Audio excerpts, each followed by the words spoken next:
The no confidence vote against Nelson Mandela Bay Mayor Athol Trollip takes place today. Both the UDM and the EFF want Trollip out of office. The UDM claims a coalition government with the DA is not workable. Let's bring you the very latest on this story. eNCA's senior political reporter, Xoli Mngambi, is in Port Elizabeth. He joins us now live. Xoli, he's just been re-elected as DA federal chairperson, Athol Trollip.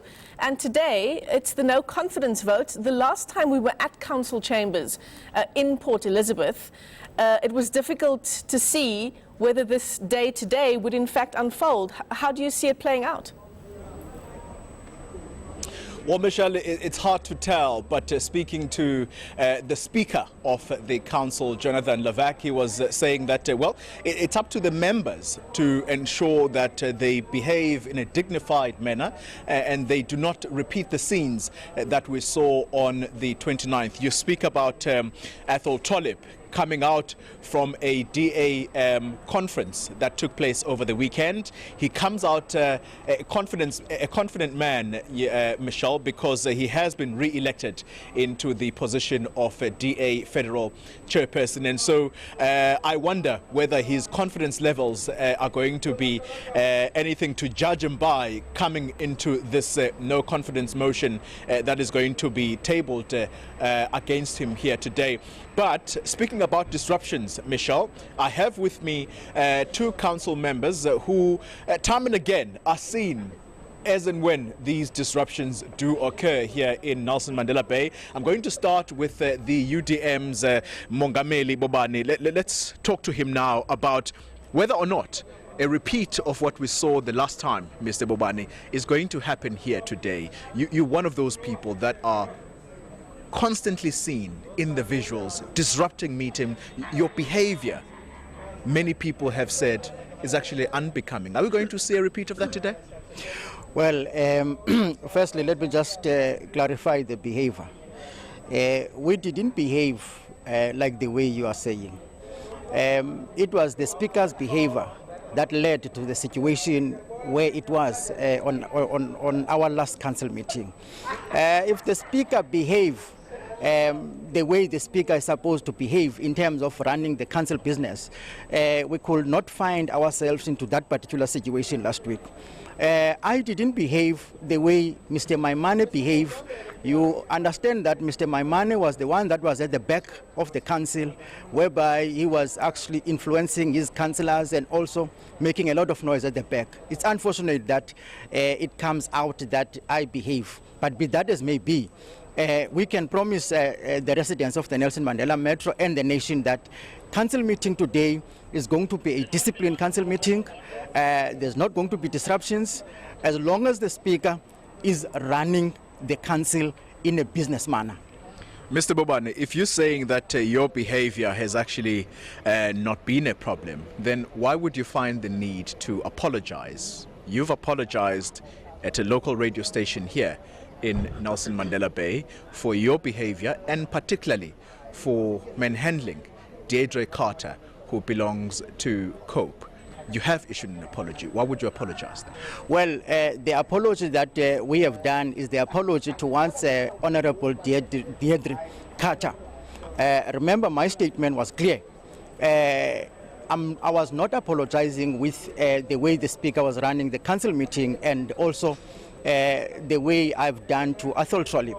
But the allegations that Honorable Carter leveled against me, I had no other alternative but to apologize. And I'm still saying, even today, that whatever happened in that particular period whereby there was a lot of up and down, I still apologize to her and also to her party. I've done that to my party and I've done that to my party.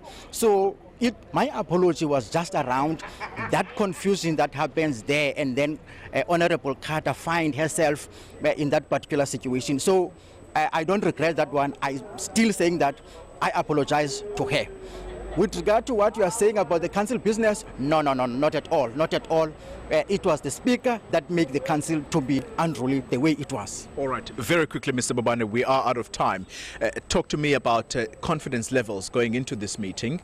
Are you confident that you're going to sway the vote, that you are going to succeed in removing the mayor of Nelson Mandela Bay? Oh yes, we are confident. We called the council meeting. Even last week, we cannot understand why the speaker joined the council meeting. We were ready.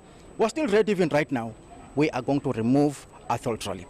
Thank you very much. May I ask you to just step aside? Thank you for your time. Quickly, let me bring in Andile Lungisa, the ANC council member here. Mr.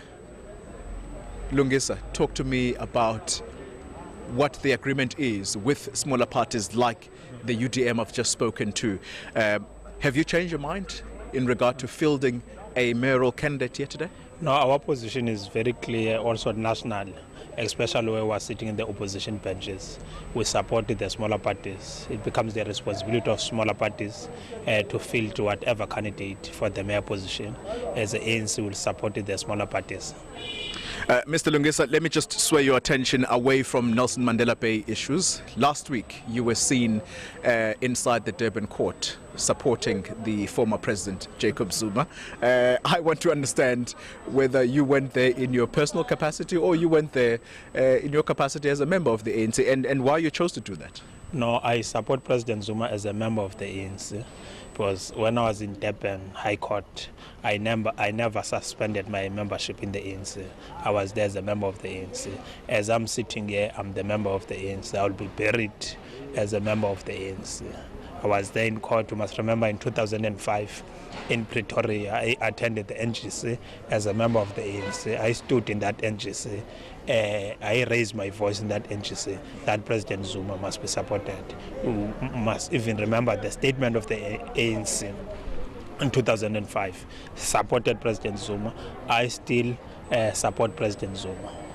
So that then means that you are against the NEC resolution that says President Zuma should not be a person who is associated with issues of corruption, or perhaps let me rephrase that question and say, what do you make therefore of the NEC resolution that members of the ANC can go in their individual capacity fine, but in regard to associating the party colors with people who are accused of corruption, that should not be an area to go to? No, it's not in contradiction with the statement of the ANC, of the NEC. We supported the statement of the NEC. I'm not fighting against any statement which was issued by the NEC. But what I'm simply raising, when I was in court, I was still the member of the ANC. When I supported President Zuma in 2005, I was a member of the ANC, which I'm still the member of the ANC. I'm just putting it's just logical. Yeah, but when I'm in that court, my membership is not really suspended. It's in my pocket. I can show you. My membership is always here. That's okay. That's okay. No. In my pocket, you must see it. Yeah, well, it's always with me. Whatever I go, you see. Here's the membership. It's always with me. No, we see. Yes. All right. Thank you very much. We just wanted to find out. It's in my pocket. Thank you very much. Yeah, Thank I'll you. be in Orlando this coming Saturday as a member of the ANC to go and pay tribute to the martyr of our liberation struggle. Thank you very much, Andile Lungisa, a council member here in Nelson Mandela Bay, Michelle. Well, that's how things stand here for the moment. My understanding is that the parties are currently locked in caucus meetings ahead of the 10 o'clock start of this special council sitting here in Nelson Mandela Bay. All right, well, thanks very much for that. eNCA's senior political reporter, Xoli Mngambi.